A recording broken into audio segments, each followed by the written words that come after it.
all my badass Agile friends. How are you? Thank you for tuning in. Whenever you're listening, wherever you're listening, I appreciate you. Today's topic, I want to talk about positivity for a minute.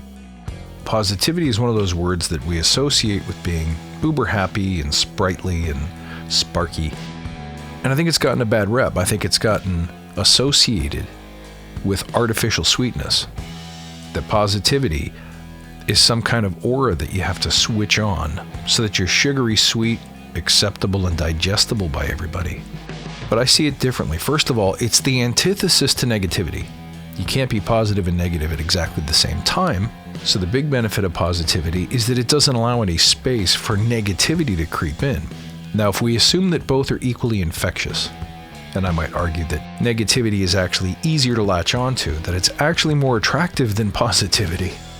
Because the old saying that misery loves company comes from somewhere, doesn't it? Seeing negativity in other people gives you permission to allow your fear, your excuses, your acceptance of defeat to gain purchase. So at least if you're scared, if you're terrified, if you're uncomfortable, you know you're not alone. But what happens when we let that negativity amplify in a team room? Nothing good, nothing good. So positivity then is logically and understandably a better choice. But how do you apply it? See, because walking into a room where everyone is feeling afraid, feeling uncomfortable, or unhappy, and simply being chirpy is not the answer. Positivity starts internally. So let's fast forward to the end game. If you yourself as a human being are naturally positive, not just upbeat, but I define positivity as having a certain can-do attitude. Meaning it doesn't matter what this problem is, I'll sort it out. It doesn't matter how unpleasant or uncomfortable this task is, or how new I am at it, I know I'll be okay. It doesn't matter if I fail, because failure is how I grow, how I learn, and I welcome failure the way I welcome a new customer. It's like, next, who's in line? Come see me. When you approach life that way, things are just better. Number one, you radiate positivity, certainty, and confidence always. People frequently ask me, how do you stay so positive, so certain, so confident and upbeat? And the answer is my positive mental attitude, the way I approach challenge, failure, disappointment, difficulty, discomfort. And upon hearing that, a lot of people say, well, okay, that's not me. I'm not up for that. But that's the secret sauce. If you want to know where confidence comes from, part of it is through positive repetition, experiencing positive outcomes, but part of it's also in the mind. It's how you approach those things until you're certain. Some people hate the phrase, fake it till you make it, but I'll tell you what, I love it. Here's why.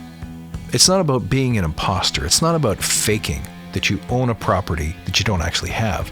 It's not about BSing your counterparts and your colleagues. It's about having the positive mental mindset that even if I can't do this today, soon I will be on my way toward mastery because I focused my efforts, I chose my outcomes, and I gave it everything I had. That's what faking it until you make it means to me. And that's just another form of positivity. Imagine what that would feel like in a room, to have that in a teammate, in a leader. So how do you get that mindset? How do you achieve that? It starts with the way that you talk to yourself. Here's the real problem. I think that we're so often on autopilot that when bad things happen, we let our reactions flow naturally. That's what our body's designed to do. Look at it this way.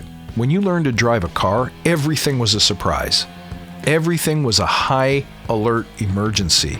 Using the brakes was new. Accelerating was new. Steering was new. Using your turn signals was not a habit yet. Checking your mirrors, not a habit. Driving too close. How would I know? Never done this before. So your mind was always going, trying to remember everything you knew you were supposed to do, trying to keep yourself from getting killed or hurting others, and trying to remember everything your driving instructor taught you. But is it like that now?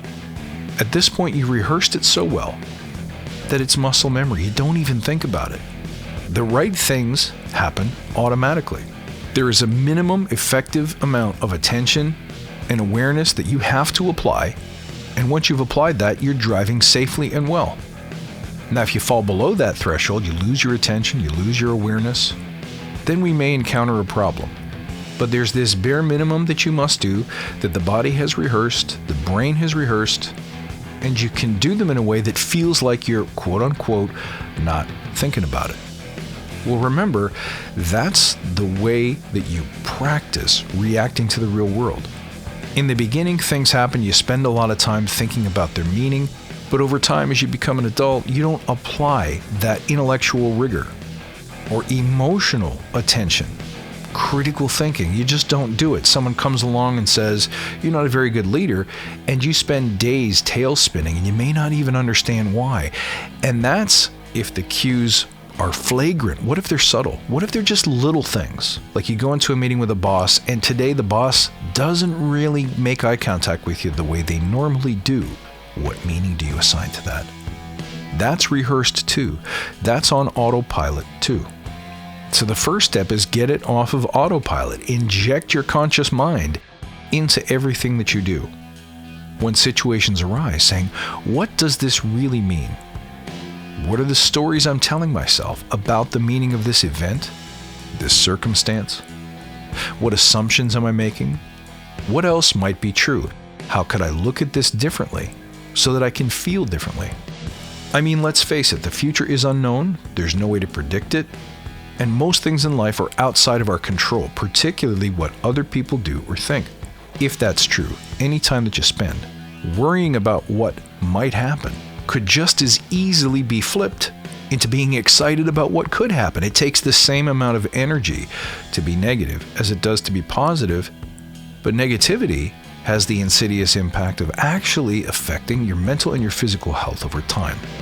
So it's a choice. It is a choice to look at everything and say, what else could this mean? Where's the silver lining? What's the upside? Got fired today? Great. Wanted a new job anyway.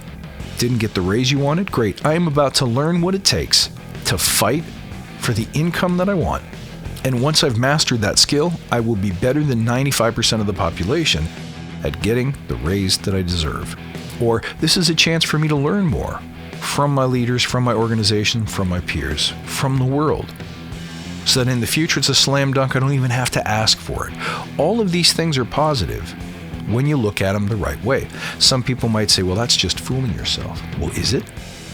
Let me ask you this. How many times did you spend a lot of time worrying about and feeling bad about something that never happened? Isn't that fooling yourself too? If so, you might realize that positivity is a choice. If you're willing to do two things, notice your default reaction. And before you go too far into that reaction, make a conscious choice about how you're going to react to it. Flip it. Turn it upside down. Become a positive person that everyone looks at and says, wow, you're always so positive. You're always so cheerful, so happy. How do you do it? Because you know what else they say about people like that? You're so courageous. You're so certain. You're so confident. You're so you. You're so in who you are. How do you do that? And when you start hearing that, you realize you're on the path to being an awesome coach, a great teammate, a developing leader. Just some thoughts for today, guys. I hope this helps you. I hope you enjoyed this. Let me know. You can reach out at badassagile.com. Find me on Twitter at badass_agile and on Instagram at badassagile. I'll look forward to seeing you next time, and until then, stay badass.